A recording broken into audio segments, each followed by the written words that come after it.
So Jim Ratcliffe does have a plan, but is he pushing it too far, especially when it comes to Manchester United's academy? There's reports of unrest within the academy system and how much he's expecting of the academy to produce for Manchester United in the future is already becoming a little bit too much. We're going to get through all of that as well. Godwill Kokonki as well being earmarked in these reports coming out in depth from Stephen Railsford from the MEN as well about the future of Manchester United and could save United a fortune going on in the future. More on what's happened with that as well. Obviously, it's match day as well, everybody. We've got Bournemouth this afternoon. More and more content to come, as always, on match day with the road trip coming up very soon as well.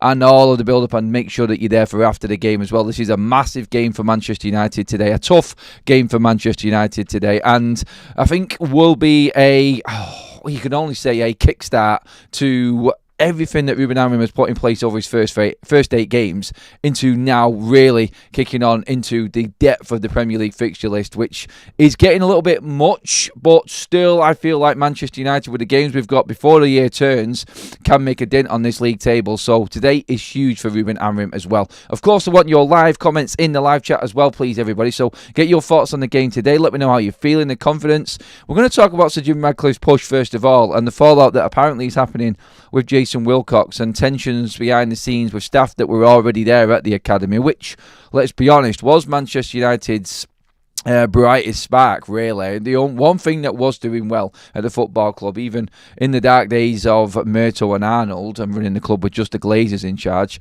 was the academy. Nick Cox doing brilliant work off the back of Nicky Butt, and now it seems that because it hasn't been making money, I feel, and this is the only angle I can look at from this for Sir Jim Ratcliffe and how he's not happy with it, is he expects results now. Jason Wilcox is being pushed to put results on the table rather than what was there before, and United's plan before was just to develop players.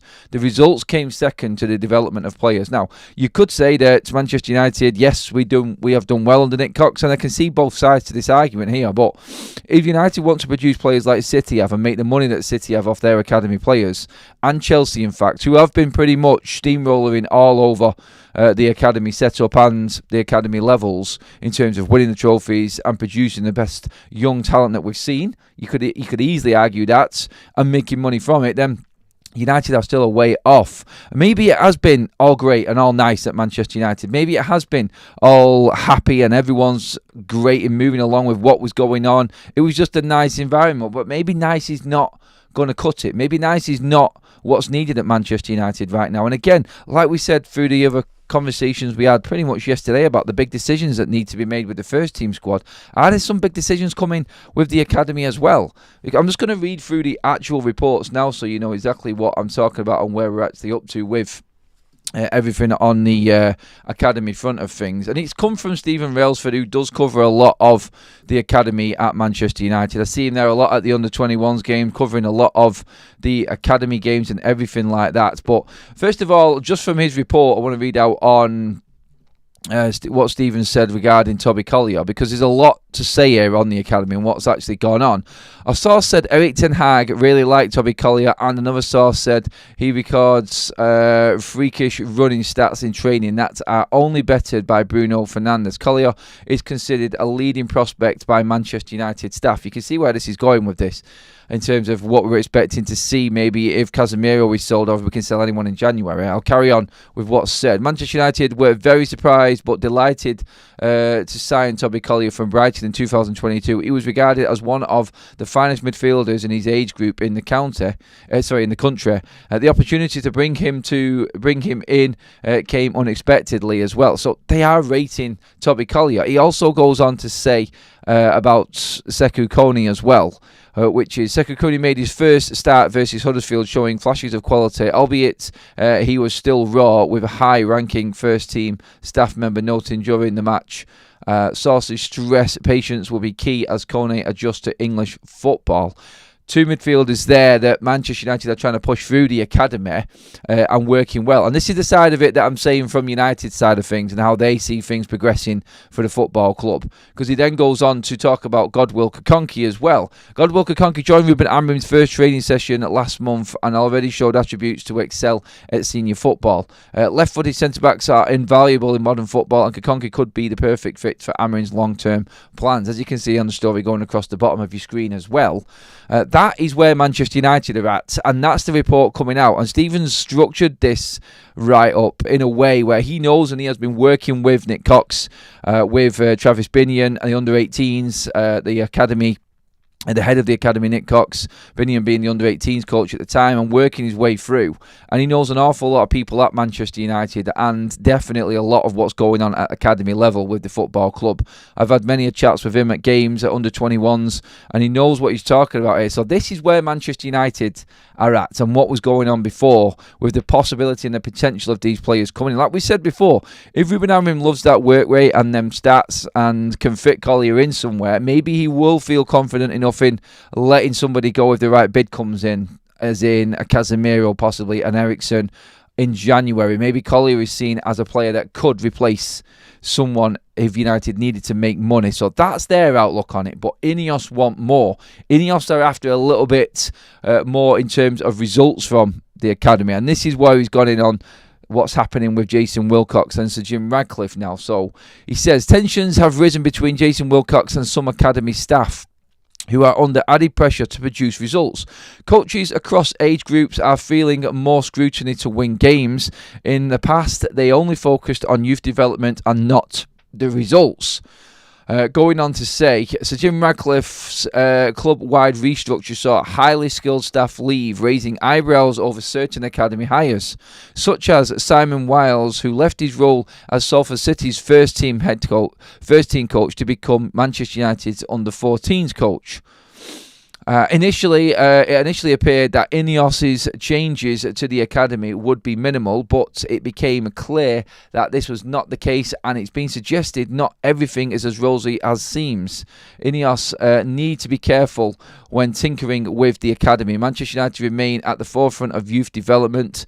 They have some incredible staff, and Cox has led the youth system to enjoy a renaissance after a period of underachievement, so huge changes aren't required. This is from a journalist that has worked around Manchester United's academy for years, like I've said, and has seen the progress coming through from that first youth FA Cup win in 11 years back in 2022. When Erik ten Hag had just come through. When we've seen Garnacho, we've seen Mainoo. Remember the game against Nottingham Forest and everything that was going well at Manchester United at the time and looking great. From that going forward, Manchester United have progressed in the academy levels, but it is seen now, and Railsford has brought this up, and specifically brought this up because he can see the friction behind the scenes, and the quick fire results that Sir Jim Ratcliffe wants aren't there. They're not gettable, apparently. We'll see. I mean, Sir Jim Ratcliffe usually gets what he wants, but Railsford, in describing the situation as being tense, you could take that as a definite yes. I've said it how many times, Jason Wilcox is going to be the best thing that happens to Manchester United. I don't necessarily feel like it's Wilcox who is driving this results-based thing. I think it's Sir Jim Ratcliffe, and this so-called Sir Jim Ratcliffe letting the best in class carry on and running his football club. I think he has got a big input. I really do. I think he has, and is wanting to have more of a say than what he's first let on to be. Because we had the situation with Dan Ashworth and things not working there. He's not given anyone any time to really settle in and prove their worth. No one's going to get years down the line to work. He wants results very, very quickly. He wants to know why Manchester United, as we've reported before, aren't making money off their academy players. Why are players not being cut when they're not going to make it to the first team? Are these academy players the best? If they're not winning their under-21s leagues, the cups, or the under-18s, then they're not doing their jobs.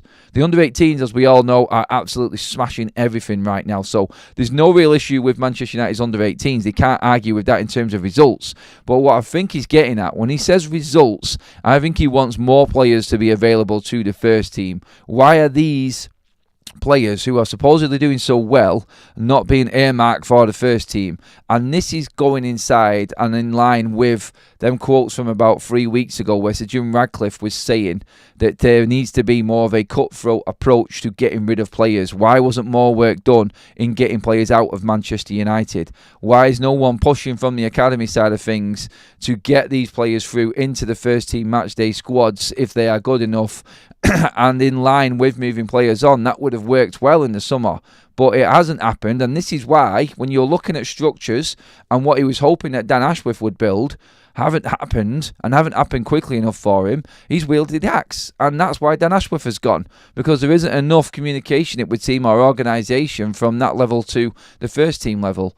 And I think, in just the way that Railsford has put this, putting across the Collier aspect of things, putting across the Kokonke and the Sekou Kone side of things, and putting in the positives of what United have done so far, he knows a lot of people at United, and he's more on board with, and I think on the side of the previous regime before INEOS came in. And I think he's making a point there that this is working in a way, but Sir Jim Ratcliffe is coming in and wants to scrap all of that.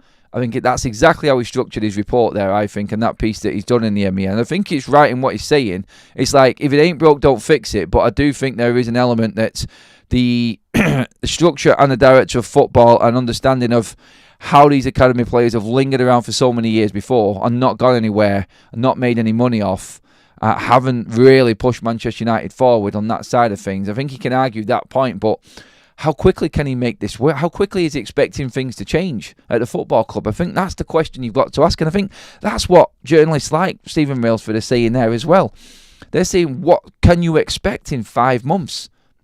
You can always question what's happened before, but realistically, what can you do in 5 months? The season started. There was so much to sort out in the first team with so many players, and we've seen the matchday squads be absolutely stacked with first team players right now. Yes, we've not done too bad with injuries. Yeah, they're creeping in a little bit now, but still, like, there's no room for any academy players at Manchester United. And I think this is the argument.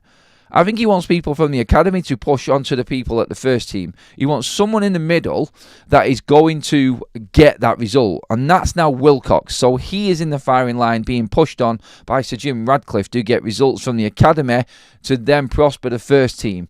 And that's why I think the reports of Jason Wilcox and some unrest between staff that have been there a long time at the academy are being reported now.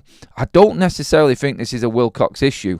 I think it's going to be because Sir Jim Ratcliffe is demanding so much. But the bigger problem here is the timescale in what Sir Jim Ratcliffe is expecting things to happen. I've said all along, look, this moves into the first team and this moves into everybody saying that we're not going to be able to get rid of these players. They are going to have to get rid of these players if they want things to work for Ruben Amorim. If he's going to get the best of the academy coming through, then other players need to be moved on. And it needs to happen quickly. I don't know how they do it. I don't know if it's possible, but it looks like Sir Jim Ratcliffe is demanding it, and he is going to be putting immense pressure on every single member of staff, especially that academy level staff, because they have done a good job, and it has been the one thing that has worked at Manchester United, and we've seen the potential coming through. We've seen how Erik ten Hag literally survived because he desperately needed players in, and in came Kobbie Mainoo, in came Garnacho. Players like that came through for Manchester United and pretty much saved Erik ten Hag. Like, literally did save his job. Like, they were the one shining light. But this is where it's dangerous, I feel, because them two are examples right now of Sir Jim Ratcliffe not being right here. In trying to force this through and get results quickly, you're going to get the Garnacho situation. Like, highlighting this player and elevating him to a level that he's not ready to take on.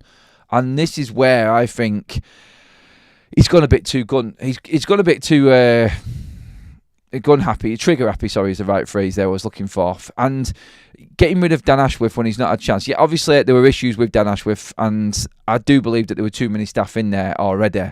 Like, I think Wilcox working with Dan Ashworth, working alongside Vival, working alongside Omar Barada. It didn't need that many people there, and you've got to look at everything that's. You've got to look at everything that's in place, and I feel like there are elements working really well, and there is a lot of stuff working for Manchester United right now, and I think he has to be very careful. And you've got to basically look at now the situation that's come about, even with Marcus Rashford right now, with Garnacho right now. All of this leads to this. You cannot rush the academy too much, I don't think. I think, yes, we can make money off certain players. And I think this is where Sir Jim Ratcliffe, I think, is pushing the Garnacho situation. I think all of this talk of what's going on right now, of Kokonke, Kone, all of the unrest within the academy, this is all pushing to what's happening with the first team. Dan Ashworth leaving. He wants players sold. He wants players gone.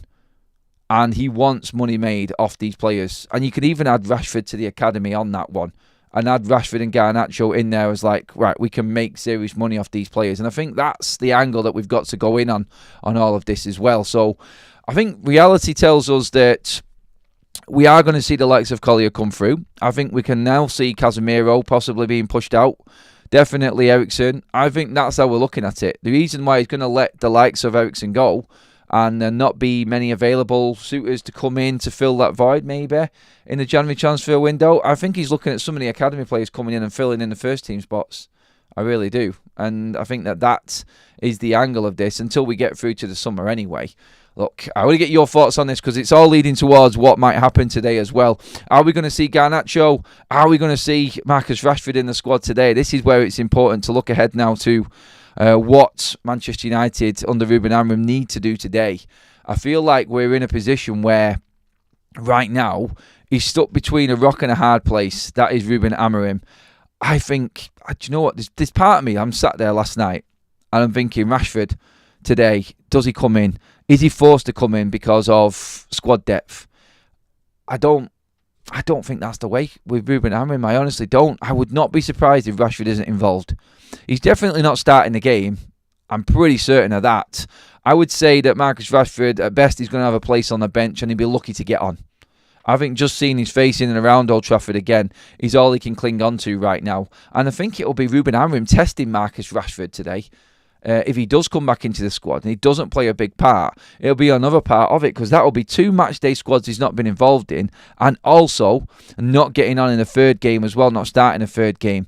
And you're looking at that. When you go back to, let's say, for instance, didn't start against Arsenal, didn't start against Nottingham Forest, played 55 minutes against Victoria Pilsen from the start. So you could say he's had 1 start in the last 5 games. If he doesn't start the game today, that's 1 start in the last 6 for Marcus Rashford, well being fully fit. That is unheard of. Absolutely unheard of at Manchester United and a massive statement. And Ruben Amorim could really make a huge statement today, Ruben Amorim, if he doesn't play Marcus Rashford. And I think that will tell us everything we need to know about it. We have got a poll running right now as well. Will Rashford be in today's squad? 68% of you in the poll right now are saying Rashford will not be in Manchester United's squad today. Confident that Ruben Amorim is going to hold up to what he has promised, in that there is no egos at Manchester United. If you're not willing to work hard, well, one thing we will know is if Rashford is in the matchday squad today, he'll have worked hard enough to just turn Ruben Amorim's head and say, maybe. That's about it. That's all he's done. If he's not in the squad, he's an absolute disgrace of a man. Does that sound a bit harsh? That's just how I feel about it. You have had all of these warnings that I've just said. There is a reason why you haven't started. You've started 1 game in the last 5. And there's a reason why you haven't been part of the matchday squad in the last 2. It's because you're not doing enough. If that hasn't been enough for him, and that hasn't been a big enough warning sign for him, then today he is being labelled as an utter disgrace by me as a man, as a Manchester United player. It's as simple as that. I don't care what anybody thinks of that, or if you think I'm over the top or whatever. Marcus Rashford, if he's not in that matchday squad today, then I'm completely done. Look, I don't want him here. I don't want him here at all. I want him gone in January or gone in the summer. But I understand what Ruben Amorim's job is right now. And if he feels he can turn something around and get anything out of Rashford from now until the end of the season, I'm backing the manager. I don't care about anything else. My opinion on Rashford is irrelevant when it comes to what's more important at the football club right now. And Ruben Amorim, if he feels like Rashford's done enough and brings him in, we back him. It's as simple as that. We go with what he says because he's the first man to come out and actually call out everything that's wrong at the football club within Manchester United's culture and the playing staff right now. That is what we need to cling on to, I think, more than anything. And if he is not in that matchday squad today, he is getting full-on labelled an utter disgrace. I mean, I've probably said that before, to be honest, about him, but he is an absolute... there's plenty of words I could use there. I'm not going to do it because it's early on a Sunday and people are all excited about Christmas and happy. I don't want to lower the tone, but You get where I'm going with it. You really do. Please get into the poll as well and let us know what you think. We have over 100 likes already. Thank you, everybody. 2 new members in the house. One gifted by DJ John T, and that is AW Carpets and Flooring. Thank you so much for that, DJ John. Please make sure that you give John a thank you for donating that. And London as well. ATS, All Things Shan, has also become a member, gifted by London 19657. Thank you very much, mate. So please give the video a like, everybody. Make sure you have hit that subscribe button as well. You will be up to date with everything going on around Manchester United if you subscribe to Forever United TV. We've got you covered. We've just been talking about the academy and the fallout and what's going on behind the scenes, leading into the real issue at Manchester United right now. And problems that have happened at academy level probably are highlighted more by Marcus Rashford. And what I said last night about Jamie Carragher saying, why are we even giving him the minutes? He's not even that good. This is the problem we've got right now. And there are many people that think, and I've seen a comment come up on the show from last night. So after the show had finished, someone left a comment. I'd just seen it as I was looking. Garnacho's form has got nothing to do with Marcus Rashford. Yeah. But what you have to look at there is people are thinking about it. The only reason we talked about that last night was because someone brought it up in the live chat, and we involve everybody in our live chats. Of course we do. It's about the community and about everyone having their say, and it's a valid point. If Garnacho's come through the academy, the closest thing you can look to as a role model or someone who has been down that pathway is Marcus Rashford, the most senior player at the club, played more games than anybody else in the current Manchester United squad. Seen through 4 or 5 managers, whether you want to say that's a good thing or a bad thing. But he has done it. And these young lads coming through now, they're the new breed of players. They're the ones that are taking over the Marcus Rashford reign. They're the ones that the kids are going to get the shirts for. They're the ones that the kids want the shirts off at the side of the pitch. These are the new age players. No one wants a Rashford shirt right now. Yeah, they'll still scream his name when he's walking out of Old Trafford. He ignores all of them anyway, don't he? We know that. But Garnacho now is the new shining light at Manchester United. And the protection these players get, what happens at Manchester United and how they're built up is a problem generated from the sheer desperation and ineptitude of managers that have been before Ruben Amorim. In what Ten Hag did with Garnacho, for instance, playing him for so many games, has elevated him to this level that he cannot handle. We talked about this with Højlund, we've talked about this with Mainu, Garnacho the same, and I think realistically, when you look at what Ruben Amorim has done, it's for the better of all of the players. I really do think what he's doing for Garnacho is everything that Garnacho needs right now. He's done it at the right time. Rashford needed this when he was Garnacho's age. He needed just nursing through Manchester United. He needed to be looked after better and not given this big... I mean, the problem with Marcus Rashford is you look at the amount of strikers that have come through the football club that United have brought in, the wrong players. And he has just been there all along, going on. No one's saying anything about Rashford. He's an academy graduate, just going along, working along all of these signings that are coming in and then going. And you can list them all. Well, Rashford's been there. What are you talking here? You're talking the Martials of the world. You're talking what? You're talking the Falcaos that came in, the Cavani's, the Zlatans. You're talking Lukaku's. These type of strikers that have come into Manchester United, in, out, in, out, in, out. Shake it all about if you want as well. You can do the okie-dokie if you want. It's Christmas time, everybody. But still, you get where I'm coming. Like, he's just been sat there on the sideline. Rashford, you could even add Mason Greenwood to that situation as well. Players coming in and players leaving. And all the time, Rashford had just stood there and walked in the background and just kept his mouth shut and just built himself up. And because all these players have been leaving, coming in, failing, leaving, Marcus Rashford has just been like, oh, look at Rashford, he's still there. Look at Rashford. He's just been built up and up and up and up and up to a point where he's like now the saviour of Manchester United. He's the one that we go to. And really, he was never that good. He was a great player and his potential could have taken him to a different level. But we know with the mismanagement and everything else that I've just spoken about there then, that was never going to happen at Manchester United. And he's there at this situation now where everyone's looking at him as like the leading light. And he's just not that player. And that's the problem we've got right now. Ruben Amorim, bless him, he's come into a situation which is completely out of his control, apart from what he is doing. Honestly, there is only so much you'll be able to do with Marcus Rashford. You can't leave him out every single week. or you would hope he wouldn't be leaving him out every single week, because that would mean that Marcus Rashford has actually seen the light and gone, you know what, I actually do need to save my own career here a little bit. Even if I want to leave, I need to be looking to be wanting to play football. If I'm not putting in the effort for Ruben Amorim, who is going to want to buy me? Because everybody will know, because Ruben's called it out, that it's just simply because Marcus Rashford hasn't been asked and can't be asked training hard enough for Ruben Amorim. So this is why he needs to be in the matchday squad today, not just for Manchester United, but for himself as well. Look, we need to make him look attractive to sell. He's not going to work. We know this, but he needs to be in this Man United squad. He has to be. Otherwise, we have got an even bigger problem. And I think part of what Ruben Amorim wants to keep going at Manchester United in terms of this discipline side of things, training hard, I think he's only going to be able to take it a certain length, because he needs Rashford to actually be part of it to sell him on, if that makes sense. He needs him to actually be playing football to be relevant to everybody.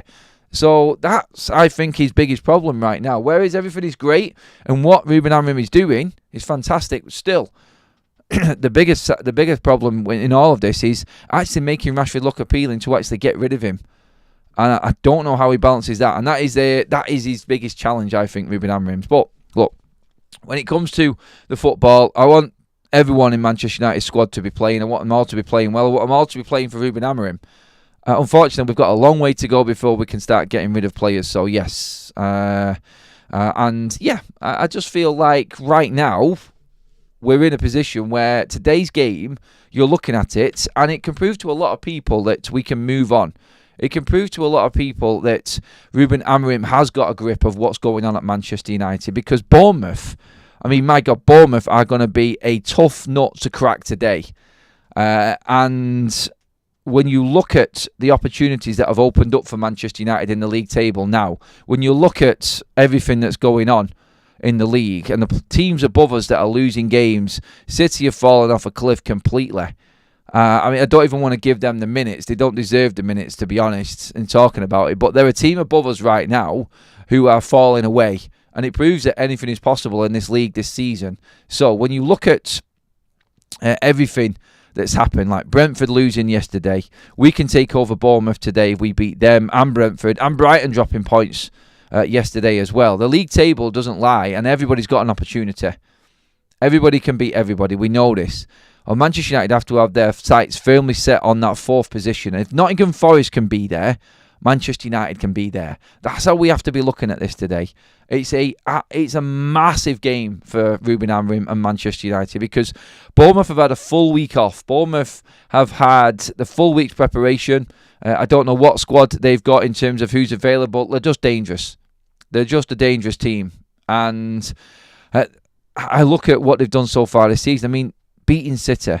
Yeah, everyone does that these days, don't they? But hey, beating City, beating Arsenal, taking points off Newcastle, like they've done everybody. There is no one that they haven't really given a game, and we know what happened here last season. Like I still get shivers down my spine, nightmares thinking back to Bournemouth last season, and it was a similar time of year as well, wasn't it? I think we played them in December. I'm sure it was December and November we played them last year, and they absolutely played us off the park. It was one of the best away performances I've seen any team play. And I think that involves who Bournemouth were at the time. Iraola just coming through and finding his feet. And now they just dissected Manchester United and Ten Hag's team and actually knew how to play against us. Like, if you were a neutral watching it, yeah, you'd be laughing at United because we were getting smacked 3-0. But if you were a neutral watching it, you had to admire what Iraola has done at Bournemouth and how he absolutely destroyed us. And we have to be aware of that. Obviously, I said it the other day about Iraola's press conference, and he has already worked out everything that's changed at Manchester United from Ruben Amorim coming in and Erik ten Hag leaving. He's already said it in his pre-match press conference, so he knows how to set up against Manchester United today. He'll know exactly how to handle United today, and you just got to look at what he's done this season, what he's built off from last season, where they are in the league, the scouts that they've taken, an organised team. And organised teams are where Manchester United have fallen down big time, haven't we? Like the Brightons of this world. Teams like this who are fearless now and feel like they can take points off everyone. This is as big a game as the Manchester derby was last week, because it only works Beating City only works if you win your next game, and that's why this one is absolutely huge today. You're playing before Spurs play as well, so you can put pressure on them. They've got Liverpool today. And don't get me wrong, we can leapfrog Brighton, Spurs, Brentford, all with a win today. And that's how important this is for Manchester United. Obviously, Fulham play today as well, so we have to be aware that they could beat Southampton at home and still be ahead of us. But at least get ourselves into the top of the table before Christmas comes. And United really can push on. So we'll be 6 points off top 4 if we win this game. I think that's right anyway. I think pretty certain. Let me just grab Premier League table now just to make sure. Right, so Forest on 31 points. Yes, so if United win, we are 6 points off top 4, which is definitely gettable. And I say this, I do it. Forest are having a fantastic season, a brilliant season. But if Forest are in 4th, Manchester United can get 4th. I don't care what anybody says. And we have to take the table seriously right now. Literally, we're coming up to halfway through a season. It's not like you can say, oh, there's plenty of games to go or anything like that. Everybody's played everybody, and the table doesn't lie. Forest are 4th, and we should have beat Forest at home. We can definitely make that 4th. We need to get through this tough run of games, and this is crucial again because Bournemouth today, then Wolves on Boxing Day, then Newcastle before the year ends. All 3 of them games United have to win. We can beat Bournemouth at home. We can beat Newcastle at home. We have to make Old Trafford a fortress. When it comes to Wolves away, I'm expecting a win. You have to win them games. Wolves are abysmal right now. Yes, they've just got a new coach in, and there may be a little bit of a bounce. I don't know. They've got one more game, obviously, before that all kicks off. So luckily, we haven't got the full-on new manager bounce, although it will be a new manager bounce-ish. But United just need to win these next 3 games. We win the next 3 games, Manchester United are up onto what we're into, I think 31 points, I think it is, or something like that. And that puts us in a strong position to attack the new year. Obviously, Liverpool, first game away from home. But you know what? Even that Liverpool game, we win these next 3 games in the league. We're going to that Liverpool game off the back of 4 straight Premier League wins. That's going to be a different game. Whereas before we'd go into that game thinking, not a chance in hell. Let's just forget it. There's no chance that Manchester United can get anything off Liverpool. That changes if United just start winning these games. That's where we're at right now. So I look at it and go, it's on. It's definitely on. And I feel like it starts today. 100% it starts today with Bournemouth, and we need to just get the business done. Not going to be pretty. Definitely not going to be an easy game. I'll take any win for United today. Give me a scrappy 1-0, 2-1, whatever it is. Just get the 3 points on the table and let's move up them standings and let's get concentrating on them games ahead of us, because momentum is massive. Ruben Amorim talks about it a lot. And I just feel today is a big chance to really, I think, not so much put a marker down. I think it's too much to say that. But today, it just keeps United moving. After the City win, everyone's looking like we had the debacle, which was the Spurs game the other day. Baz, absolute legend. Thank you for becoming a member, mate. Love that. So, the City game aside, great. The bounce, it honestly counts for absolutely nothing. And this is what United fans are waiting for. Most of the cynical and sceptical Man United fans right now are like, I'm waiting for the fall-off, which is losing the game after winning a big one, which is what we always tend to do. I know that. This is the one. This is the ultimate test today. And I feel like we're in good shape. I think we are there. We've seen enough from Ruben Amorim. And I think we're definitely getting progress on the pitch, like we said. In game, I think we're playing well. We just got the individual errors and the stupid mistakes. We're scoring plenty of goals, even though it looks like we can't score. Sounds like a strange thing to say, but when you look at the stats, averaging over 2 goals a game so far under Ruben Amorim, and really not looking like we've got an out-and-out striker, you can see the potential. The system there tells you that it's working. Yeah, and I think all of the goals that we concede are definitely avoidable as well. Individual errors are costing us big time right now. Happy birthday to Pete. You can't compete. Hopefully the Reds bring it home for you today, mate. Good to know when the members have got birthdays as well. Keep them coming in. Keep your comments coming in as well. I am going to come to the comment section now and get your thoughts on everything that I've just discussed then, and ahead of today as well. Certain players you want to see playing, and obviously how you feel it's going to go today. We have got a poll running on the game itself. Result prediction today: win, lose or draw. What are we saying, United fans? At the moment, 80% of you are saying United win. I'm not as confident. I'm upbeat. I'm going to say I am confident-ish, but I brought up last season's result against Bournemouth and that game deliberately just to remind myself that this is not going to be a cakewalk today. I'm expecting a win. I think United can win. We should win today. We need to win. And I think Ruben's got the players ready. The preparation for Bournemouth worries me a bit, although I do remember that they played on the Monday night as well. So, not like they've had a certain amount of games more. Or it could have been worse. They could have played on the Saturday and then played today and had 9 days to prepare. They haven't had that, at least, because they did play midweek. They played on Monday. So, in theory, you could say that they've had not so much time as much. Well, they've had more than United. That's all we need to bleeding say, don't we? And it goes against us. It definitely works against us, especially when you give Iraola bloody preparation time. Like I said, I think in the win, I think 2-1 United today is my prediction anyway. I think that's where I see this game going. I just fear that Manchester United players are just going to get that old sort of feeling. Like if things don't work out and it goes against us again today at certain points, that the United players might fall back into that horrible shell of like, oh, here we go again. Do you know the one that the City players have got right now? When they're like, and they're all talking like, we just can't figure out why we're losing. We feel like the inevitable's coming every time we go behind. That's what happens when you've only won one game in 12. But this, honestly, it's crazy what's happening to City right now. But it goes to show, look, once your confidence goes, it's hard to get it back. And United's confidence in this squad in particular has been shot for years. And that's my only concern. Games like today are really going to test Manchester United's resolve, I think. Games like today are the ones where you really look at Manchester United and go, we are changing. That's what we're looking at. That's what I think every United fan is waiting to see today, the reaction to the players. Almost at 200 live likes. Thank you, everybody. Well over 1,000 in the room with us right now. Thank you so much. This is kind of like a warm-up and a news show all in one. We are fully focusing on the game today, and it's time to get into the chat, so please do get your comments in. Kind of upset that we are at home. I really like hanging with you guys on a big up during on the road games. Yep, home game today. I'm outside Old Trafford talking to fans, so make sure that you're up to date.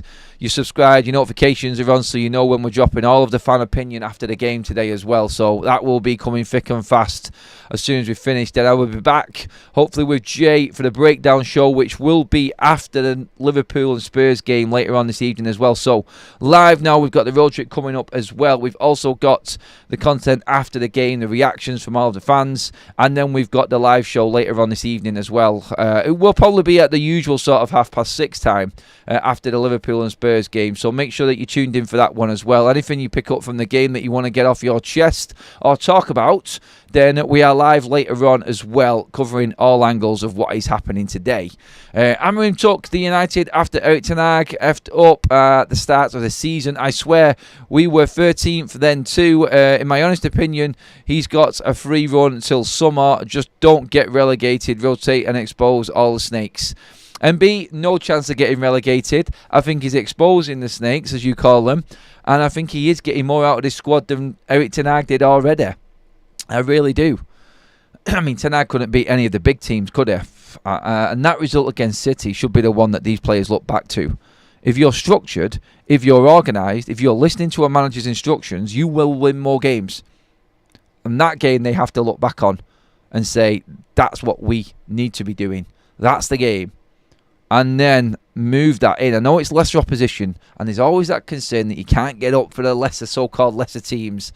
But I think United today just need to look at Bournemouth as a team that's ahead of them in the league, a team that's playing better than them and more organised than them, and take it like that today. Be fully organised. Don't take them for granted. And I think the quality will shine through. When we've got players like Ahmad, when we've got the experience, I think, of Casemiro today, De Ligt, I think Maguire will play a part today as well. I think United just leaders in that team today is what's needed. Leaders. Still 79% of you think we're going to get the win today. I'm liking that. I'm liking them odds, everybody. Keep that pushing up. Make sure you've subscribed as well, everybody. We're on the road to 70k. Trying to get as close as we can before the end of the year. If you're not, if you do subscribe, you can get involved in the live chat as well. ATS says Rashford is shop window would be worth less than leaving him out. Yeah, that's the problem that I said earlier on. DJ John says, how can we say that our players aren't good enough to play Amorim's tactics when we won against City playing Amorim's tactics? Your logic failed, mate. Is that to me? I don't think that is to me, because I think I just described everything that you said there, DJ John. I think the tactics will prevail if everybody listens to them. And that's what I just said a moment ago. These players use the City game as an example of, if you are listening and you're organised, you're going off what the coaches drilled into you, then you'll win. More often than not, you will win. Simple as. Simple as. That is, football is an easy game sometimes. It really is.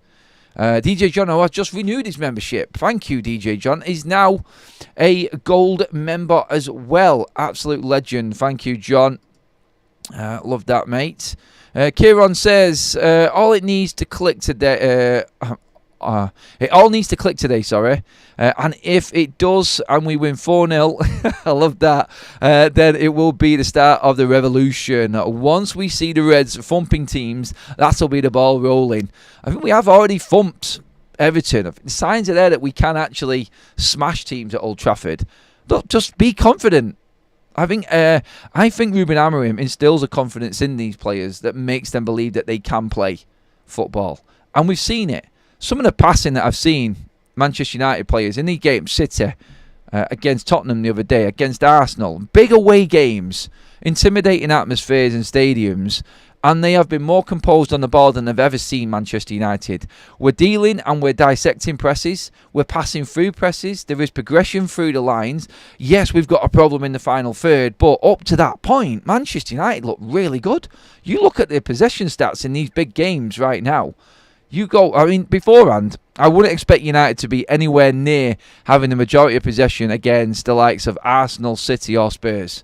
3 really tough away games, and United have been right up there. We equalled City's shots away from home to them. We had more shots than what Tottenham did. Yes, I think Arsenal had more than us because of the corners, and that was overwhelming in the end and why we lost the game. But still, we created the better chances in play in all 3 of them games, and that's because of Ruben Amorim's system. I'm so glad that he rested Ahmad that weekend as well, because I think today is going to need a game like him. We will be organised and we will be ready for Bournemouth today, but we're going to need that killer instinct. We're going to need players that are absolutely on it and in top form. And I think we have got a few players that are really playing well at the moment. I'm loving Agate. He's key today. I think Bruno Fernandes, as much as people criticise him, he isn't playing bad for me. I think he is understanding and is a bit more disciplined in what he does in his play. Still the usual Bruno attributes and Bruno issues, but Ruben knows that. He understands it. He's brought it up in conferences. He said he can't always play the Hollywood ball. He has to keep it simple as well, and I think he is. You've got Ahmad in there as well. I think Højlund is still playing well. Even though he's feeding off scraps a lot, I still think he's playing well and he's confident. His hold-up play is getting better. We just need him to get into the box a little bit more. And confidence will grow with players around Højlund, that he can rely on them and then get that run into the box to get there to make it actually happen. So I'm happy with his form at the moment. Could do with a couple of goals today for him, if possible. Or at least one. Just keep him going, I think. Because he is one of them streakish sort of strikers.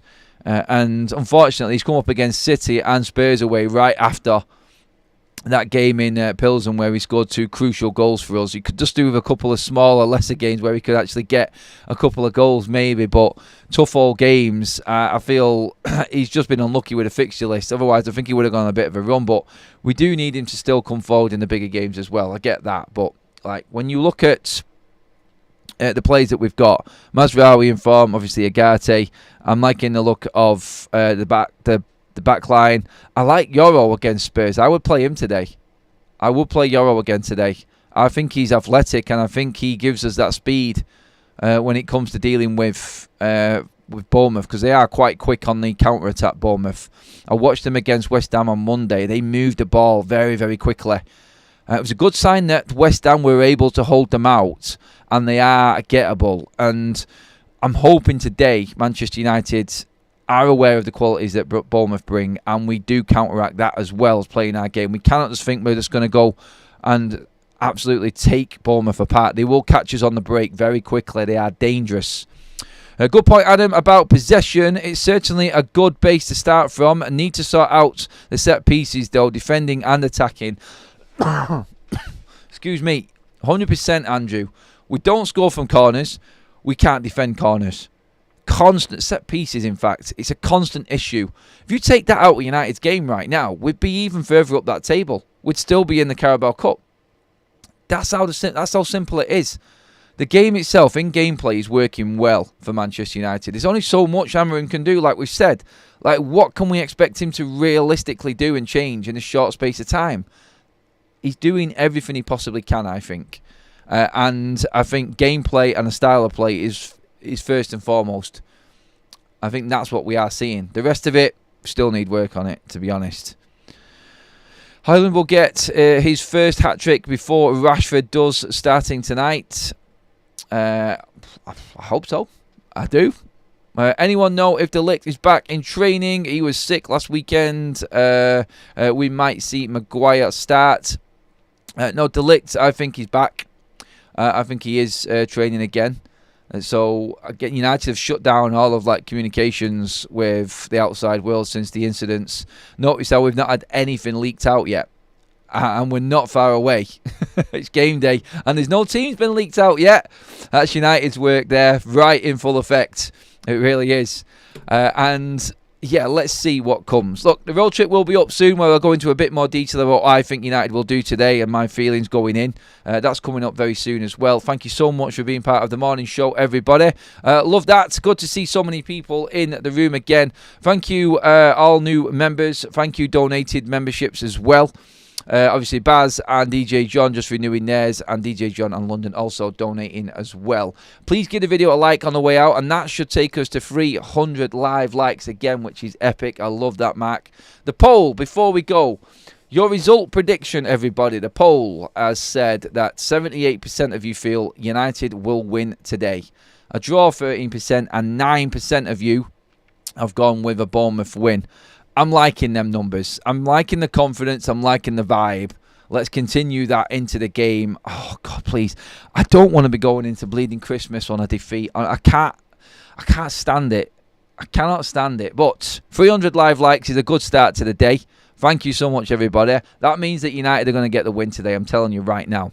Absolutely buzzing with that. Thank you so much, everybody. I will see you outside of Old Trafford. Don't forget to tune into the road trip video, which is coming up very, very soon as well. Obviously, I'm going to be off early to sort out a few things before the game. So the road trip is coming up very, very soon in the next few hours. So make sure you tune into that. Give me your thoughts on that. If you haven't had your comment read out in the live chat, that's your opportunity right there to get your comments in on the videos once they've finished. But for now, that is it, everyone. I'll see you later on. Come on, Reds. Let's have it.